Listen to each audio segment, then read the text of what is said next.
உபாகமம் 2ஆம் அதிகாரம். கர்த்தர் எனக்கு சொல்லியபடி நாம் திரும்பி சிவந்த சமுத்திரத்திற்கு போகிற வழியாய் வனாந்திரத்திற்கு பிரயாணம் பண்ணி அநேக நாள் சேயீர் நாட்டை சுற்றித் திரிந்தோம். அப்பொழுது கர்த்தர் என்னை நோக்கி, நீங்கள் இந்த மலை நாட்டை சுற்றித் திரிந்தது போதும், வடக்கே திரும்புங்கள். ஜனங்களுக்கு நீ கட்டளையிட வேண்டியது என்னவென்றால், சேயீரிலே குடியிருக்கிற ஏசாவின் புத்திரரான உங்கள் சகோதரரின் எல்லையை கடக்கப் போகிறீர்கள். அவர்கள் உங்களுக்கு பயப்படுவார்கள். நீங்களோ மிகவும் எச்சரிக்கையாயிருங்கள். அவர்களோடே போர் செய்ய வேண்டாம். அவர்கள் தேசத்திலே ஒரு அடி நிலமும் உங்களுக்கு கொடேன். சேயீர் மலை நாட்டை ஏசாவுக்கு சுதந்திரமாக கொடுத்திருக்கிறேன். போஜன பதார்த்தங்களை அவர்கள் கையிலே பணத்திற்கு வாங்கி புசித்து, தண்ணீரையும் அவர்கள் கையிலே பணத்திற்கு வாங்கி குடியுங்கள். உன் தேவனாகிய கர்த்தர் உன் கைக்கிரியைகளிலெல்லாம் உன்னை ஆசீர்வதித்து வருகிறார். இந்த பெரிய வனாந்திர வழியாய் நீ நடந்து வருகிறதை அறிவார். இந்த 40 வருஷமும் உன் தேவனாகிய கர்த்தர் உன்னோடே இருந்தார். உனக்கு ஒன்றும் குறைவுபடவில்லை என்று சொல் என்றார்.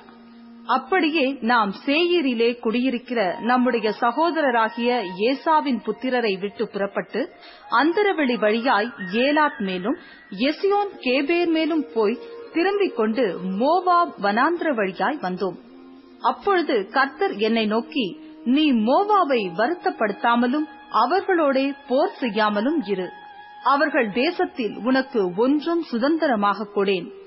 ஆர் என்னும் பட்டணத்தின் சீமையை லோத் புத்திரருக்கு சுதந்திரமாக கொடுத்தேன். திரளானவர்களும் ஏனாக்கியரைப் போல நெடியவர்களுமான பலத்த ஜனங்களாகிய ஏமியர் அதில் முன்னே குடியிருந்தார்கள். அவர்களும் ஏனாக்கியரையொத்த ராட்சதர் என்று எண்ணப்பட்டார்கள். மோவாபியரோ அவர்களை ஏமியர் என்று சொல்லுகிறார்கள். ஓரியரும் சேயீரில் முன்னே குடியிருந்தார்கள். கர்த்தர் தங்களுக்கு சுதந்திரமாக கொடுத்த தேசத்தாரை இஸ்ரவேல் துரத்தினது போல ஏசாவின் புத்திரர் அந்த ஓரியரை துரத்தி அவர்களை தங்கள் முகத்திற்கு முன்பாக அழித்து அவர்கள் இருந்த ஸ்தானத்தில் குடியேறினார்கள். நீங்கள் எழுந்து சேரேத் ஆற்றை கடந்து போங்கள் என்று சொன்னார். அப்படியே சேரேத் ஆற்றை கடந்தோம். யுத்த மனிதரான அந்த சந்ததி எல்லாம் கர்த்தர் தங்களுக்கு ஆணையிட்டபடியே பாளையத்தின் நடுவிலிருந்து மாண்டு போக, நாம் காதேஸ் பர்னேயாவை விட்டு புறப்பட்டது முதற்கொண்டு சேரேத் ஆற்றை கடக்கும் மட்டும் சென்ற காலம் 38 வருஷமாயிற்று. அவர்கள் பாளையத்தின் நடுவிலிருந்து மாண்டு ஒழியும் மட்டும் கர்த்தரின் கை அவர்களை நிர்மூலமாக்கும்படிக்கு அவர்களுக்கு விரோதமாயிருந்தது. யுத்த மனிதர் எல்லாரும் ஜனத்தின் நடுவிலிருந்து செத்து தீர்ந்த பின்பு கர்த்தர் என்னை நோக்கி, நீ ஆர்ப்பட்டணம் இருக்கிற மோவாபின் எல்லையை இன்றைக்கு கடந்து அம்மோன் புத்திரருக்கு எதிராக சேரப்போகிறாய். நீ அவர்களை வருத்தப்படுத்தவும் அவர்களோடே போர் செய்யவும் வேண்டாம். அம்மோன் புத்திரரின் தேசத்தில் ஒன்றும் உனக்கு சுதந்திரமாக கொடேன். அதை லோத் புத்திரருக்கு சுதந்திரமாக கொடுத்திருக்கிறேன். அதுவும் ராட்சதருடைய தேசமாக எண்ணப்பட்டது. முற்காலத்தில் ராட்சதர் அதிலே குடியிருந்தார்கள். அம்மோனியர் அவர்களை சம்சூமியர் என்று சொல்லுகிறார்கள். அவர்கள் திரளானவர்களும் ஏனாக்கியரைப் போல நெடியவர்களுமான பலத்த ஜனங்களாயிருந்தார்கள். கர்த்தரோ சேயீரில் குடியிருந்த ஏசாவின் புத்திரருக்கு முன்பாக ஓரியரை அழிக்க அவர்கள் அந்த ஜனங்களை துரத்திவிட்டு அவர்கள் இருந்த ஸ்தானத்தில் இந்நாள் வரைக்கும் குடியிருக்கிறது போலவும், கப்தோரிலிருந்து புறப்பட்ட கப்தோரியர் ஆசேரின் தொடங்கி ஆசா மட்டும் குடியிருந்த ஆவியரை அழித்து அவர்கள் இருந்த ஸ்தானத்திலே குடியேறினது போலவும், கர்த்தர் அவர்களை இவர்களுக்கு முன்பாக அழிய பண்ண இவர்கள் அவர்களை துரத்திவிட்டு அவர்கள் இருந்த ஸ்தானத்திலே குடியேறினார்கள்.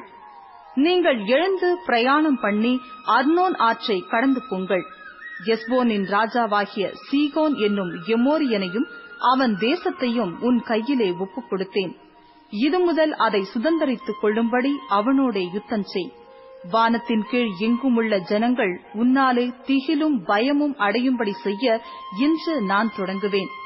அவர்கள் உன் கீர்த்தியை கேட்டு உன் நிமித்தம் நடுங்கி வேதனைப்படுவார்கள் என்றார். அப்பொழுது நான் கெதமோத் வனாந்திரத்திலிருந்து எஸ்போனின் ராஜாவாகிய சீகோனிடத்தில் சமாதான வார்த்தைகளை சொல்லும்படி ஸ்தானாபதிகளை அனுப்பி, நான் உம்முடைய தேசத்தை கடந்து போகும்படி உத்தரவு கொடும். வலதுபுறம் இடதுபுறம் சாயாமல் பெரும் பாதை வழியாய் நடப்பேன். சேயீரில் குடியிருக்கிற ஏசாவின் புத்திரரும் ஆர் பட்டணத்தில் குடியிருக்கிற மோவாபியரும் எனக்கு செய்தது போல நீரும் நான் யோர்தானை கடந்து எங்கள் தேவனாகிய கர்த்தர் எங்களுக்கு கொடுக்கிற தேசத்தில் சேரும் மட்டும் எனக்கு புசிக்க ஆகாரத்தையும் குடிக்க தண்ணீரையும் கிரயத்துக்கு தாரும். நான் கால்நடையாய் கடந்து போக மாத்திரம் உத்தரவு கொடும் என்று சொல்லி அனுப்பினேன். ஆனாலும் தன் தேசத்தை கடந்து போகும்படி எஸ்போனின் ராஜாவாகிய சீகோன் நமக்கு உத்தரவு கொடுக்கவில்லை. இந்நாளில் இருக்கிறது போல உன் தேவனாகிய கர்த்தர் அவனை உன் கையில் ஒப்புக் கொடுக்கும்படி அவன் மனதை கடினப்படுத்தி அவன் இருதயத்தை உரங்கொள்ள பண்ணியிருந்தார். அப்பொழுது கர்த்தர் என்னை நோக்கி, இதோ சீகோனையும் அவன் தேசத்தையும் உனக்கு ஒப்புக் கொடுக்கப் போகிறேன். இது முதல் அவன் தேசத்தை வசப்படுத்தி சுதந்தரித்துக்கொள் என்றார். சீகோன் தன்னுடைய எல்லா ஜனங்களோடும் கூட நம்மோடே யுத்தம் பண்ண புறப்பட்டு யாகாசிலே வந்தான். அவனை நம்முடைய தேவனாகிய கர்த்தர் நமக்கு ஒப்புக் கொடுத்தார். நாம் அவனையும் அவன் குமாரரையும் அவனுடைய சகல ஜனங்களையும் முறிய அடித்து அக்காலத்தில் அவன் பட்டணங்களையெல்லாம் பிடித்து சகல பட்டணங்களிலும் இருந்த ஸ்திரீ புருஷரையும் பிள்ளைகளையும் ஒருவரையும் மீதியாக வைக்காமல் சங்காரம் பண்ணினோம். மிருக ஜீவன்களையும் நாம் பிடித்த பட்டணங்களில் கொள்ளையடித்த பொருள்களையும் மாத்திரம் நமக்கென்று வைத்துக் கொண்டோம்.